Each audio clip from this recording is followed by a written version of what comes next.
The stars had always called to humanity. For thousands of years, they looked up at the night sky and wondered if they were alone. In 2247, they finally got their answer. The massive space station hung in the darkness like a jewel made of metal and light. It was called Concordat Prime, and it was home to the Galactic Concordat. Inside its halls, representatives from 200 different species worked together, traded together, and lived together in peace. They had been doing this for over 10,000 years. Ambassador Sarah Chen stood in the docking bay of Earth's first interstellar ship, the Pathfinder. Her hands were shaking, but not from fear. She was excited. Humanity was about to join something bigger than themselves. They were about to become part of the galactic family. The doors opened with a soft hiss. Beyond them waited a crowd of alien beings. Some had scales, some had fur, and some had skin that glowed with soft colors. Sarah took a deep breath and stepped forward with her team of 12 other humans.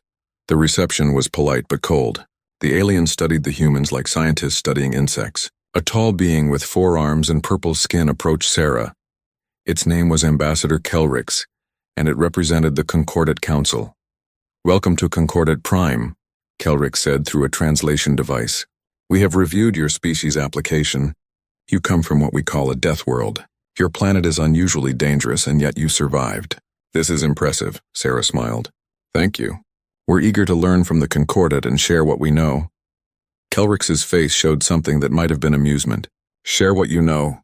Ambassador Chen, your species has only just discovered faster-than-light travel. You have much to learn, but little to teach. However, we welcome you as observers. In perhaps a few hundred years, you may qualify for full membership." The words stung, but Sarah kept her smile. This was just the beginning. They would prove themselves. Over the next 3 months, humanity tried to establish relationships with the Concordat species.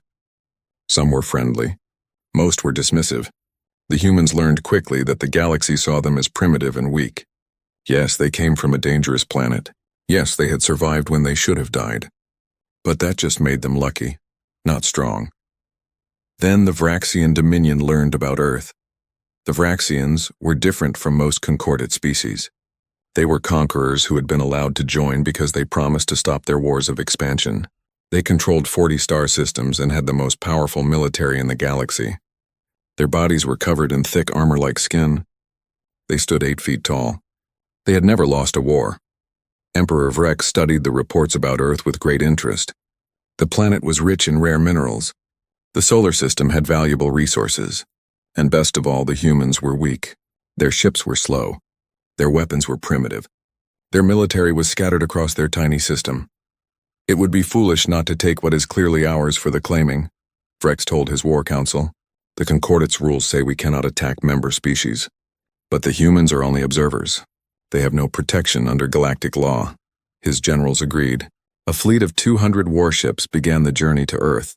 The humans on Concordat Prime tried to warn them. Sarah Chen requested an emergency meeting with the council. "The Vraxians are planning to attack Earth," she said, her voice urgent. "We've intercepted their communications. Please, you must help us." The council members looked at each other. One of them, a being that looked like a floating jellyfish, spoke.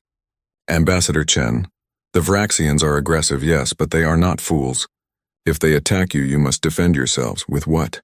Sarah nearly shouted.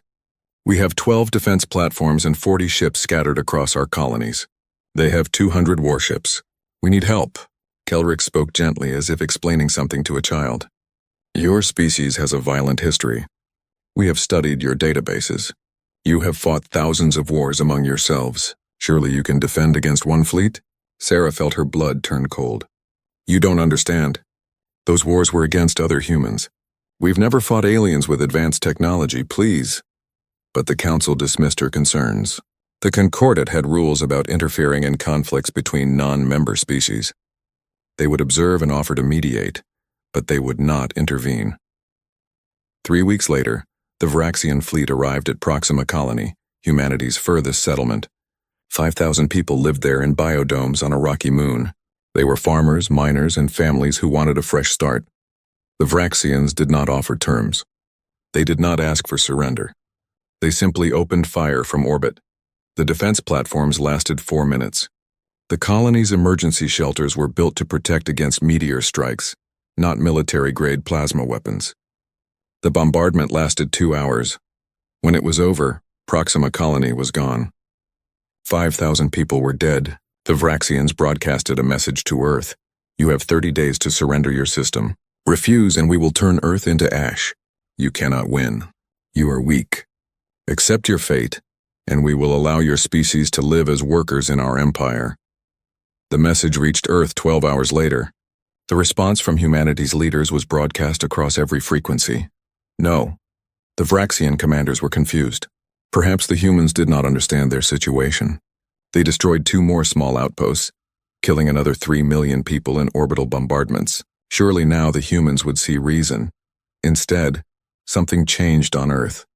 Every nation, every government, every group that had ever fought each other suddenly stopped.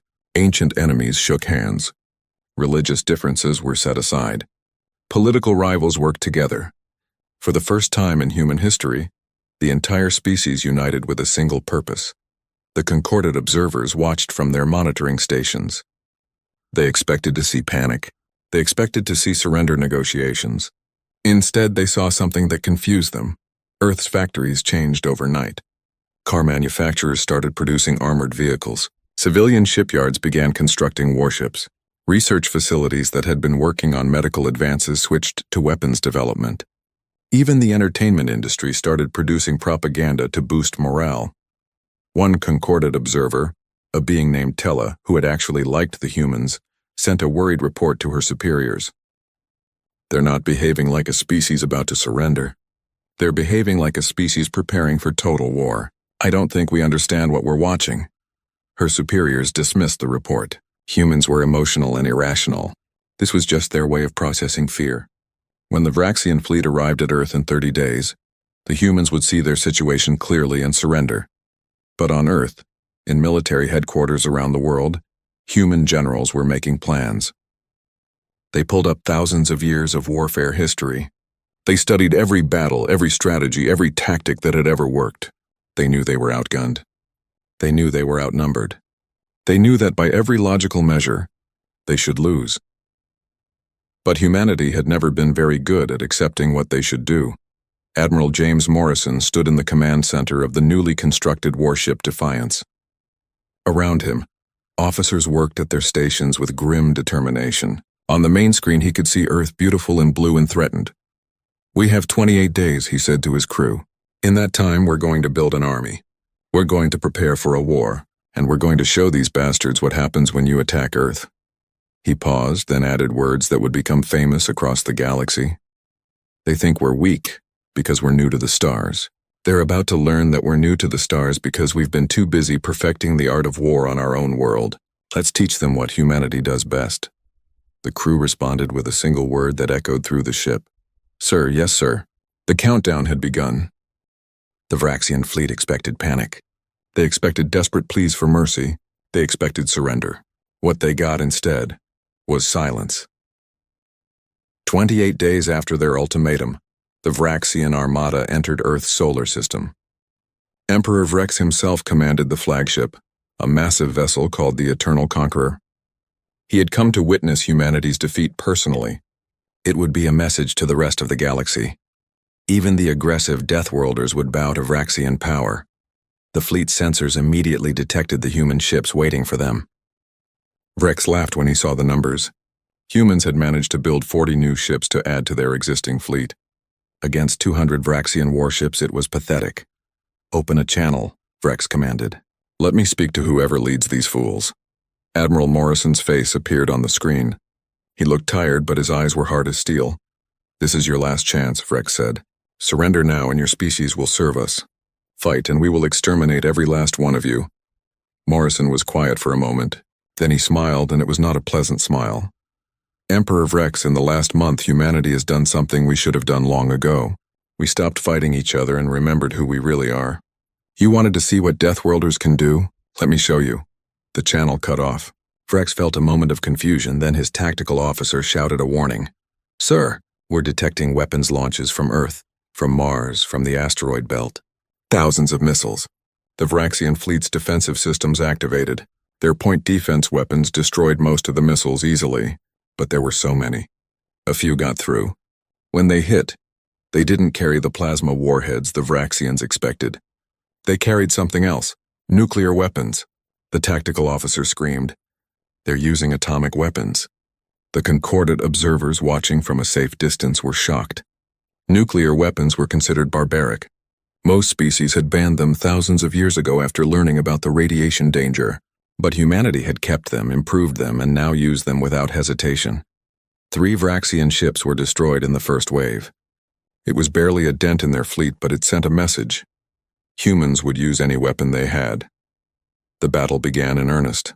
The Vraxian ships advanced, their plasma cannons tearing through human vessels. For every Vraxian ship that fell, 5 human ships were destroyed. The math was simple and brutal. Humanity was losing, but they kept fighting. A human frigate called the Remembrance was hit by plasma fire. Its engines were dead, its weapons destroyed, but its life support was still working. The captain made a decision that would shock the watching galaxy. He aimed his dying ship at a Vraxian cruiser and pushed the emergency thrusters to maximum. The collision destroyed both ships. They're ramming us, a Vraxian commander reported. These creatures are using their ships as weapons. It wasn't just one ship. When human vessels were too damaged to fight, they became missiles. Captains aimed at the enemy and accelerated. Across the battlefield, humans traded their lives for Vraxian ships in what the concordant observers could only describe as organized suicide attacks. Emperor Vrex felt something he hadn't experienced in decades: uncertainty. His fleet was winning, yes, but humans were fighting in ways that defied all logic. They accepted casualties that would have broken any other species' morale. Then the second wave hit. From Earth's surface, from hidden bunkers on Mars, from secret bases in the asteroid belt, humanity revealed something the galaxy had never imagined. They had converted civilian ships into carriers. Thousands of small attack craft poured out, piloted by humans who knew they probably wouldn't survive but launched anyway. These craft were fast and hard to target. They swarmed the Vraxian ships like angry insects. Each one carried a payload of conventional explosives. Individually, they couldn't hurt the armored Vraxian vessels, but hundreds of them attacking the same target, that was different. A Vraxian battleship was swarmed by 200 human fighters. They crashed into it again and again, targeting the same weak point in its armor. The ship's defenses killed most of them, but enough got through. The battleship's hull breached and it began to break apart. The human losses were staggering. For every Vraxian ship destroyed, humanity lost hundreds of fighters and dozens of larger vessels. But they had numbers the Vraxians hadn't expected. Earth's entire industrial capacity had been converted to war production. Every factory, every shipyard, every resource had been directed toward one goal: building weapons. In just 28 days, humanity had armed itself for total war. The concordant observers were sending constant updates back to their governments. This wasn't how civilized species fought. This was something else. One observer, Tella, watched a human pilot deliberately crash his damaged fighter into a Vraxian ship's engine. Before impact, the pilot transmitted a message on an open channel. "Remember Earth." Those 2 words became a battle cry. Every human ship, every pilot, every soldier repeated it. Remember Earth, remember the colonies. Remember the 3 million who died. The Vraxians began to feel something they thought was impossible: fear. Emperor Vrex's fleet had been reduced to 140 ships. He had lost 60 vessels in a battle he was supposed to win easily. His tactical officers were reporting strange behavior from the enemy. "Sir, a damaged human frigate just ejected its crew in escape pods, then accelerated toward our line under computer control. It's going to ram us. Destroy it." "We're trying, sir." "There are 12 more doing the same thing." The battle raged for 2 days. When it finally ended, the Vraxians held the field. But they had paid a terrible price. 70 Vraxian warships remained out of 200. The human fleet was destroyed, but Earth's planetary defenses were still intact. Vrex stared at the planet below. His generals were advising caution. They had won the space battle, but the humans had fighting spirit that defied understanding. Invading the planet itself would be even more costly. Then the reports started coming in. Human commando teams had infiltrated 3 Vraxian ships during the battle using boarding pods. They had sabotaged the ships from the inside, killing themselves in the process but taking the vessels with them. One Vraxian captain had been found dead in his command chair with a human combat knife in his chest. The human soldier had somehow fought through an entire ship's crew to reach the bridge. Security footage showed the soldier taking lethal wounds but continuing to fight until the captain was dead. Only then did the human finally collapse. Rex watched the footage with growing horror. He had fought many wars. He had conquered dozens of worlds, but he had never seen anything like this. These humans fought like they welcomed death, as long as they could take the enemy with them. A communication came from the planet below. It was Admiral Morrison broadcasting from Earth's military command center. Emperor Rex, you've won the battle in space. Congratulations. But you haven't won the war. You can bombard Earth from orbit, but we've built shelters deep underground. You can invade, but we'll fight you in every city, every building, every room. We have 7 billion people on this planet, and every single one of them will fight. You'll win eventually, but how many of your soldiers are you willing to lose? 1 million? 10 million? How much is Earth worth to you? Morrison leaned forward, his face filling the screen. Or you can leave now. Go back to your empire. Tell them you decided Earth wasn't worth the cost. We'll give you that option once. Only once. Rex felt rage boiling inside him. How dare this primitive creature offer him terms? But he looked at his fleet, reduced by 2/3. He thought about the soldiers he would need to invade Earth and the casualties he would take. This isn't over, Rex said. We will return with 10 fleets. We will bring enough ships to block out your sun. You have won nothing but a delay. Then we'll kill you when you come back, Morrison replied simply. We're not going anywhere. The Vraxian fleet withdrew. Across Earth, humans celebrated, but their leaders knew the truth. They had won a battle, not the war. The Vraxians would return, and humanity needed to be ready. The concordant observers sent their final reports. Every government in the galaxy read them with growing concern. One phrase appeared in every report, written by different observers in different languages but meaning the same thing. Humanity fights with a totality we have never witnessed. They accept casualties that would break any other species. They use tactics we consider barbaric. If the Vraxians return, this war will become something the galaxy has never seen. We strongly recommend the Concordat prepare for refugees and humanitarian aid. This conflict will not end quickly, and it will not end cleanly. On Earth, Admiral Morrison stood before the combined military leadership of every human nation. They had fought off one fleet, but he knew what came next. They'll be back, he said, probably within 6 months. We need to be ready, not just to defend, but to attack. We can't win by sitting here waiting for them. We need to take this war to their territory. One general asked the question everyone was thinking. How we barely survived one battle. They'll bring 10 times as many ships next time. Morrison pulled up a holographic display showing the Vraxian Empire and their supply lines. Then we don't fight them fleet to fleet. We fight them the way we've fought each other for thousands of years. We use guerrilla tactics, sabotage, and psychological warfare. We make them afraid to sleep. We turn their own empire against 8 months had passed since the first battle. The Vraxians returned as promised, but not with 10 fleets.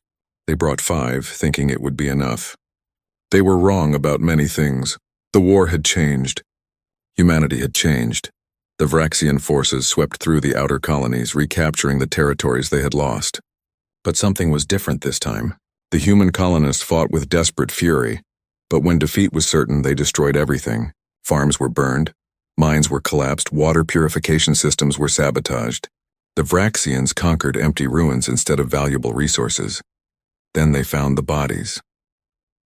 In a captured colony on Kepler Station, Vraxian soldiers discovered the remains of human prisoners from the first wave of attacks.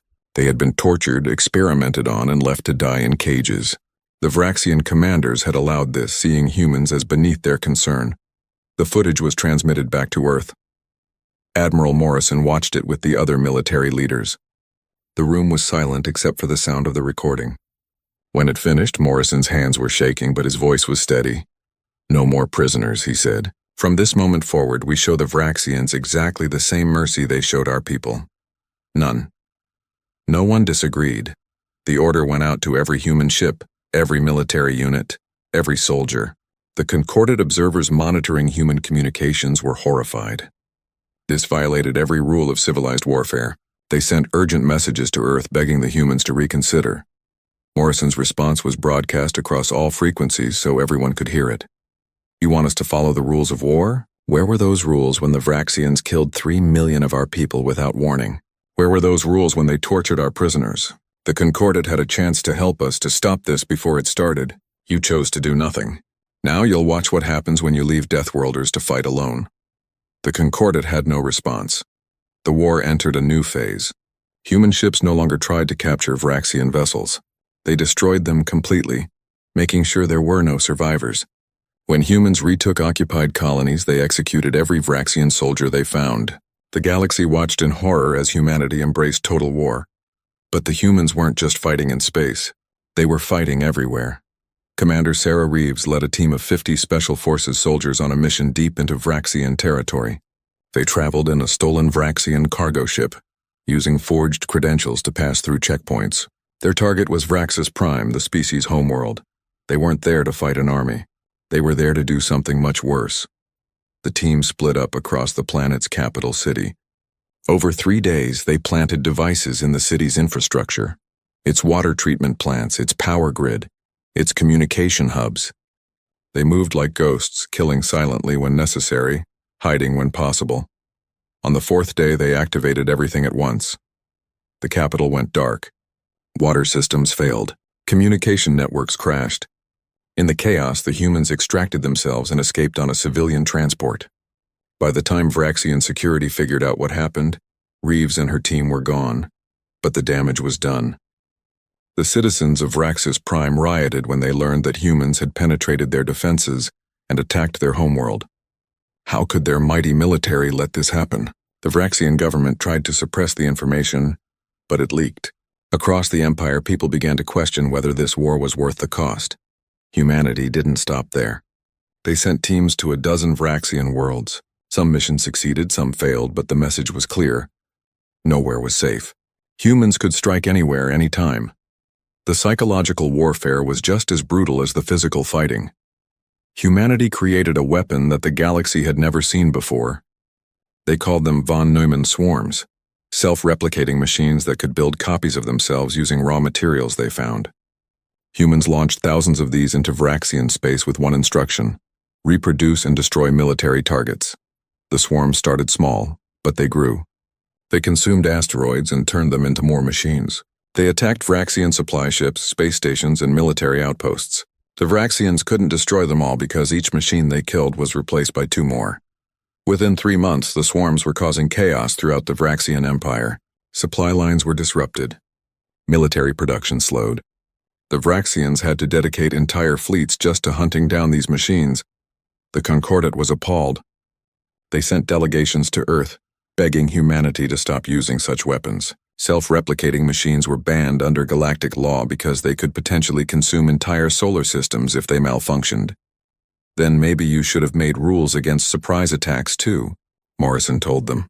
"We're fighting with everything we have. If you don't like it, help us end this war faster." The Concordat refused to take sides. They could only watch as the war grew more terrible.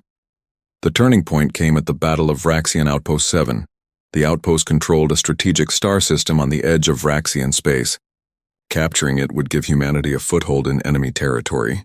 The problem was that 5,000 Vraxian soldiers defended it, along with their families. The outpost wasn't just military, it was a colony with 20,000 civilians. Admiral Lisa Park commanded the human fleet that arrived at the system. She sent a message to the outpost commander offering terms. "Surrender the military base and we'll evacuate the civilians safely to Concordat space. Refuse and we'll take it by force." The Vraxian commander refused.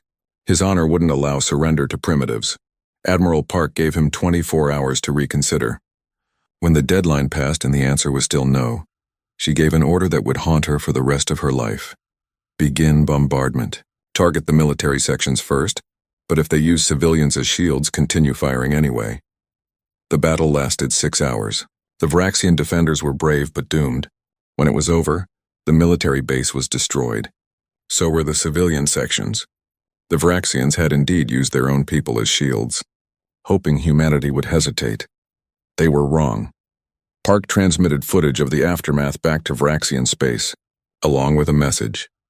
"This is what happens when you refuse to surrender. This is what happens when you hide behind your civilians. We gave you a chance to save them. You chose their deaths, not us. Every soldier who dies from this point forward, every civilian who suffers, that's on your leaders, not ours." The footage showed the destroyed outpost and the bodies of those who had refused to evacuate. It was brutal and honest and terrible. The Vraxians tried to use it as propaganda to show human cruelty. Instead, it had the opposite effect. Vraxian soldiers started surrendering. Not in large numbers at first, but enough to matter. They had families too. They had homes. And they were beginning to realize that their leaders were willing to sacrifice them for a war they couldn't win. Emperor Vrex was furious. He ordered his generals to execute any soldier who surrendered. This only made things worse. Now Vraxian soldiers were trapped between an enemy that showed no mercy and leaders who would kill them for giving up. The war had become a nightmare for both sides. Humanity had lost over 800 million people. Every family on Earth had lost someone. The colonies were in ruins. The economy was completely focused on war production. Children grew up learning about weapons instead of art. The entire species had been traumatized, but they kept fighting. The Concordat tried one more time to broker peace. They brought both sides to a neutral station for negotiations. Admiral Morrison represented humanity. General Krall represented the Vraxians. The negotiations lasted exactly 10 minutes. Unconditional surrender, Morrison said. Your military is disbanded. Your emperor steps down. Vraxian space is divided into protectorates monitored by neutral parties. Those are our terms. Krall slammed his 4 fists on the table. Never. The Vraxian Dominion will never surrender to primitives. We would rather die as a species than bow to you. Morrison stood up slowly. He looked tired, so tired, but his eyes were hard. Then die. He walked out. The negotiations were over. The Concordat observers realized something terrible. Both sides were willing to fight to extinction. Humanity had passed some kind of threshold. They had suffered too much, lost too much to stop now, and the Vraxians were too proud to admit defeat. This war was going to end in genocide. The only question was which species would survive. Tella, the Concordat observer who had first warned about humanity, sent a message to her government that became famous across the galaxy. We misunderstood the term Deathworlder. We thought it meant they came from a dangerous planet. We were wrong. It means they are death itself. When you threaten their home, when you kill their people, they don't just fight back. They embrace total war with a completeness that civilized species cannot match. They will use any weapon, accept any loss, commit any act to achieve victory. We have awakened something terrible, and I fear the galaxy will never be the same. The war continued. The brutality escalated, and somewhere in the darkness of space, humanity prepared for the final phase of the conflict. The PH. 18 months into the war, the impossible was happening. The Vraxian Dominion, the empire that had never lost a war in 3,000 years, was in full retreat. Human fleets pushed deeper into Vraxian space every day. They used the tactics they had perfected over centuries of warfare against each other. They split their forces to attack multiple targets. They used deception, making the enemy think attacks were coming from one direction while striking from another. They learned and adapted faster than any species the Vraxians had ever fought, but that wasn't what terrified the watching galaxy. It was the fact that humanity kept going. The Vraxians had been pushed back to their core territories. They offered peace terms, offering to return everything they had taken and pay reparations. Admiral Morrison rejected the offer without even bringing it to Earth's government. They started this war without terms, he said in a broadcast that reached every corner of the galaxy. They killed our people without mercy. They showed us what they were capable of. Now we're showing them what we're capable of. This war ends when we say it ends, not when they decide they've had enough. The Concordat sent an emergency delegation to meet with human leadership. Ambassador Kelrix, who had dismissed humanity as primitive just 2 years ago, now stood before a council of human military leaders and politicians. Begging them to stop. You've won, Kelrix said. His forearms spread in a gesture of pleading. The Vraxians are defeated. They're offering surrender. Please end this before more lives are lost. President Maria Santos looked at the alien ambassador with cold eyes. She had lost her son in the first battle. Her daughter had died defending Mars. The war had taken everything from her except her duty. They're not offering surrender, Santos said. They're offering to stop fighting and keep most of what they have. That's not good enough. The Vraxian military needs to be completely destroyed. They need to be unable to ever threaten anyone again. That's the only acceptable end to this war. But that will require invading their core worlds, Kelrix protested. Billions will die. You're talking about casualties on a scale the galaxy hasn't seen in 10,000 years. Then maybe they should have thought about that before they attacked Earth. The delegation left with nothing. The war continued. Humanity made an announcement that shocked the galaxy. They were going to invade 3 Vraxian homeworlds simultaneously. These weren't just military targets. These were the heart of the Vraxian Empire, planets with billions of civilians. The Concordat tried to organize a coalition to stop the humans by force if necessary. But when they looked at what humanity had done to the Vraxians, no one wanted to fight them. Species that had been aggressive before suddenly became very peaceful. They remembered the footage of human tactics, the willingness to sacrifice everything, the totality of their warfare. The invasions began. The first world was Vraxia Secundus, home to 4 billion Vraxians and their largest military production facilities. Human forces bombarded the planet from orbit for 3 days straight, not with precision strikes on military targets, but with sustained bombardment designed to destroy everything. The Vraxian defenders fought desperately, but they were overwhelmed. Human soldiers who landed on the planet showed the same determination they had shown since the war began. They fought building to building, room to room. When they encountered resistance, they didn't try to minimize civilian casualties. They used whatever force was necessary to advance. A young human soldier named Marcus Webb was interviewed by a Concordat journalist who had embedded with human forces against Morrison's advice. The journalist, a being named Silex, asked him how he could live with the destruction they were causing. Webb looked at him with empty eyes. "I had a family on Proxima Colony, a wife and 2 kids. They were the first ones the Vraxians killed. You want to know how I live with this? Easy. Every Vraxian that dies is justice for them. I'll do this until every last one of them is gone if that's what it takes." Silex broadcast the interview. It went viral across the galaxy.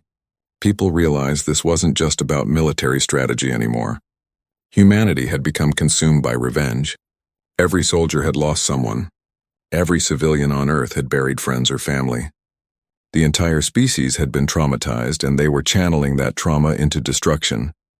The second invasion target was Vraxia Tertius, a heavily fortified military world with 2 billion residents. The human attack was expected, and the Vraxians were ready. They had prepared defenses, dug in for a long siege, and were ready to make the humans pay for every meter of ground. But humanity didn't invade.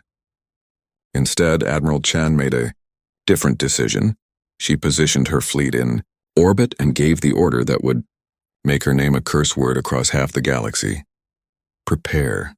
The stellar bomb. The stellar bomb was humanity's most terrible weapon. It was a massive fusion device designed to destabilize a planet's magnetic field and expose it to solar radiation. It wouldn't destroy the planet instantly. It would make it slowly uninhabitable over the course of months as radiation poisoned everything. The Concordat screamed in protest. Using such a weapon was a war crime by every definition of galactic law. It was genocide. It was unthinkable. Chen's response was broadcast across all frequencies. The Vraxians made it unthinkable. They wanted total war. They're getting it. The bomb was deployed. Vraxia Tertius began to die. The Vraxian defenders realized what was happening. They couldn't stop it. They couldn't fix it. Their world was doomed. They had 2 choices: evacuate or die with their planet. Most tried to evacuate. Human forces let the civilian ships through but destroyed every military vessel that tried to leave. The message was clear. Civilians could run, but soldiers had to pay the price. Over the next 6 months, 2 billion Vraxians fled their dying world. They scattered across the galaxy, refugees with nowhere to go. The Concordat tried to help them, but the numbers were overwhelming. Refugee camps appeared on dozens of worlds, full of Vraxians who had lost everything. The third invasion never happened because the Vraxian Emperor finally broke. Emperor Vrex sent a message directly to humanity. It wasn't broadcast publicly. It was a private communication to Admiral Morrison, and Morrison chose to share it. In the message, Vrex was barely recognizable. The proud emperor who had started this war was gone. In his place was a broken old being who looked like he hadn't slept in months. "Please," Vrex begged. "Please stop. We surrender.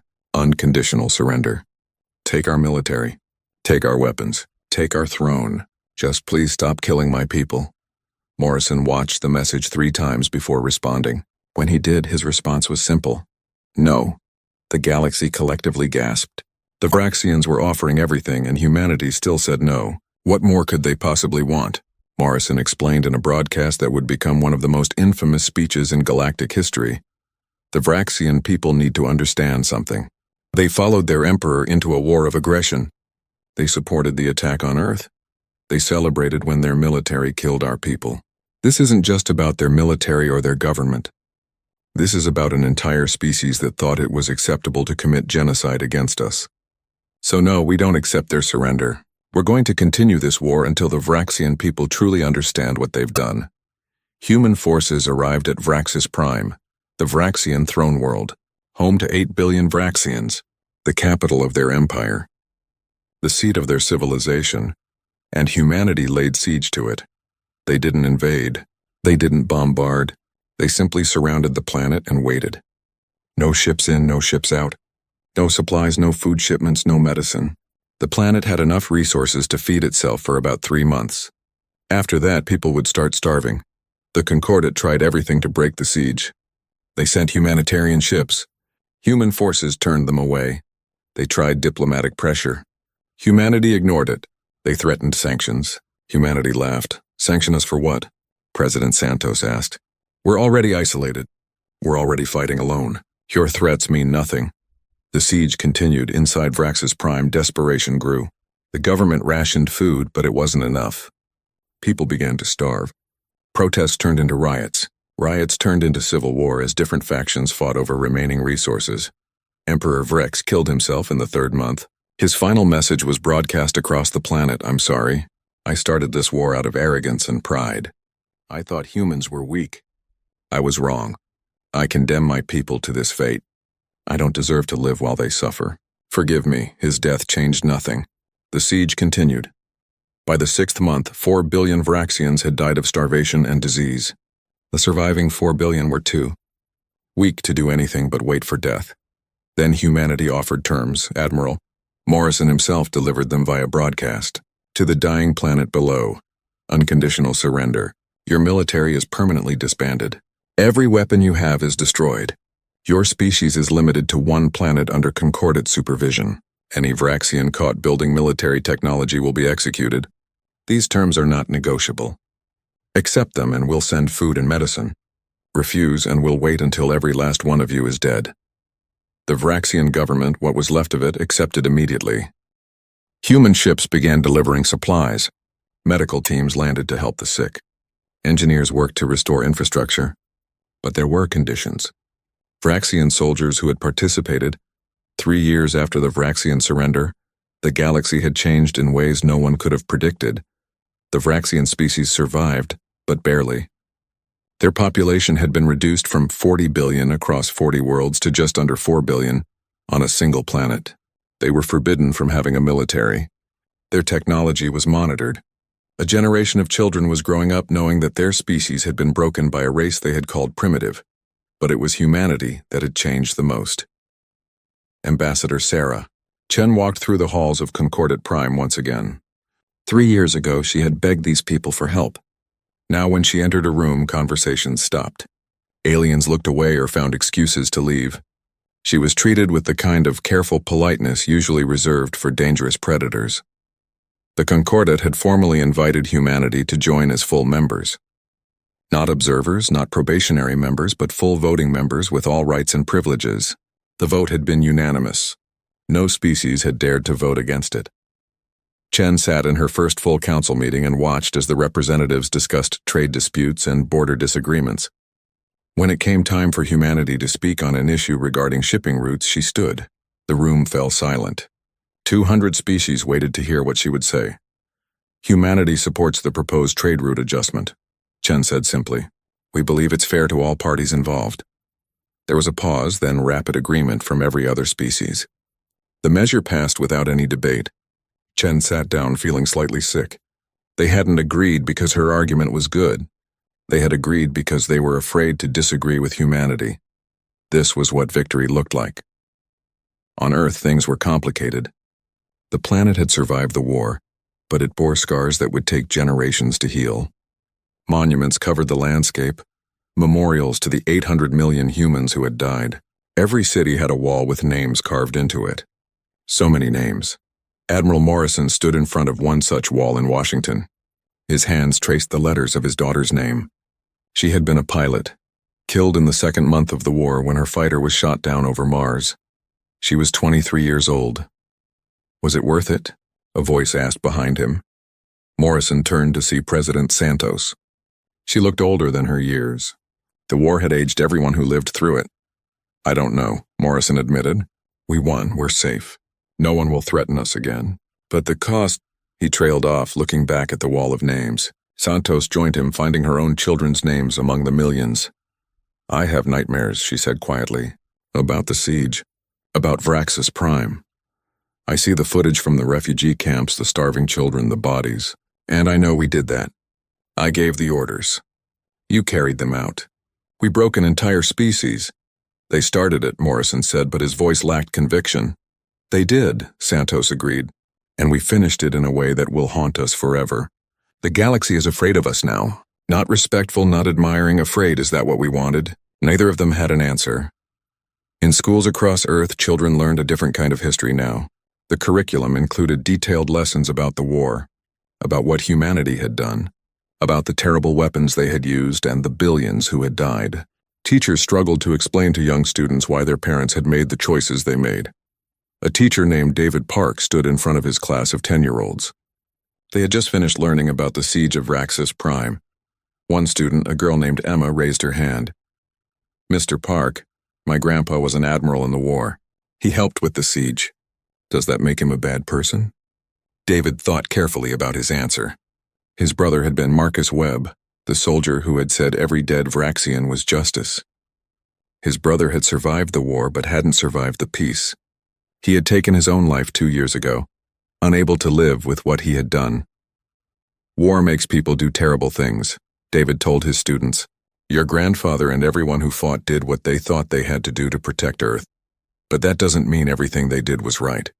We have to remember what happened so we never do it again. We have to be better. But the aliens are scared of us now, another student said.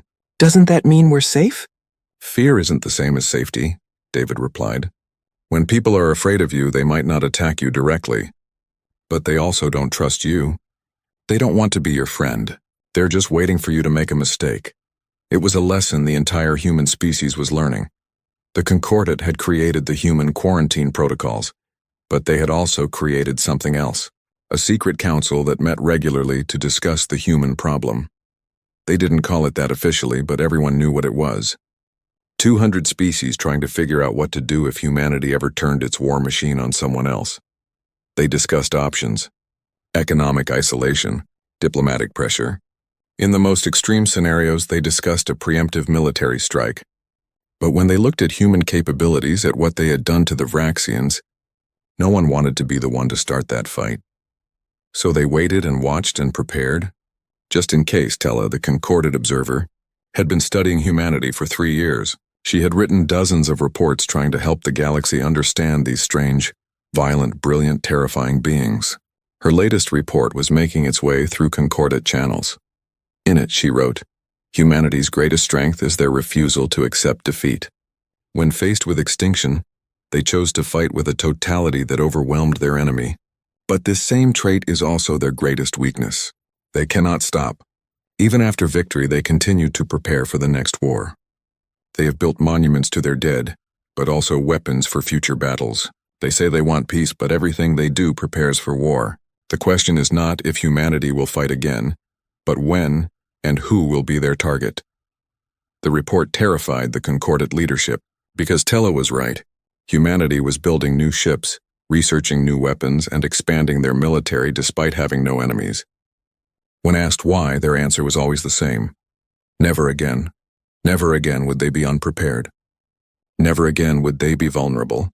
Never again would anyone dare attack Earth. But what the galaxy saw was a species that couldn't let go of war. Admiral Morrison retired 5 years after the war ended. His retirement ceremony was attended by dignitaries from across human space. Medals were given. Speeches were made. Everyone praised him as the hero who had saved humanity.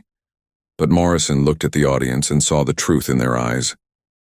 They were grateful, yes, but they were also uncomfortable. He reminded them of things they wanted to forget: the siege, the bombardments, the billions of dead. In his retirement speech, Morrison said something that surprised everyone. "We won the war, but I'm not sure we won the peace. The galaxy fears us now, and fear is a dangerous thing. It makes people do desperate things. We need to prove that we're more than the war we fought. We need to show that humanity can build, not just destroy. We need to earn trust, not just demand respect through fear." He paused, looking out at the crowd. "I'm proud of what we did to survive. I'm not proud of everything we did to win.